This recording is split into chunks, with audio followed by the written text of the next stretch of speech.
हाय नमस्कार आम पाखे रेलवे एग्जाम ग्रुप डी रो गोटे क्वेश्चन अच्छी कही राम और हरिर वर्तमान बयसर अनुपात 2:3 एवं राम हरि ठारू 6 वर्ष सान तेबे 6 वर्ष पर से बयसर अनुपात केते हेबो। बहुत सहज अच्छी किसी कष्ट नहीं।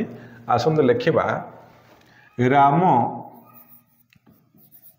आउ हरि आंकर बयस अनुपात केते अच्छी ना 2:3 जेठी राम 2 गुण आउ हरि 3 गुण आउ राम बयस सान हरि ठारू केते वर्ष सान 6 वर्ष सान। राम गुण रे गुटे गुण सान आ बयस 6 वर्ष सान का ठारू ना हरि ठारू। तेणु गुण रे गुटे गुण बयस 6 वर्ष जेहेतु राम 2 गुण अच्छी ताने रामर बयसटा केते हम 6 दुणे 12 वर्ष।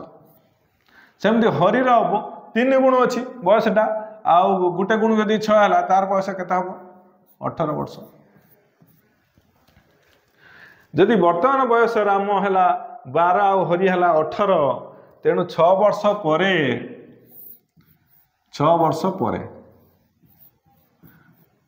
तांको बयसटा केते ही जीवो ना 18/24 जहाँकि अनुपात रे केते कहबा